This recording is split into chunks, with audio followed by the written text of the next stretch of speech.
Avion A-20 akcije obezbeđenja terorističke grupe koja se nalazi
priprema za prikaz dela operativnih sposobnosti Vojska Srbije koje će se realizovati 20. oktobra, realizuju se po planu. Ljudstvo je izuzetno motivisano, ljudstvo će biti opremljeno sa najsavremenijom opremom. Ovdje ćete imati priliku da vidite ljudstvo iz projekta 1500 sa savremenom opremom, možete da vidite borbena sredstva i imaćete priliku da vidite avione MiG-29.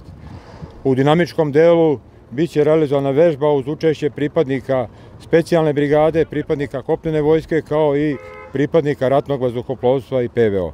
U naletu vazduhoplova možete vidjeti oko 30 vazduhoplova i sastava ratnog vazduhoplovstva i PVO i predviđen je nastup AKRU grupe Striži.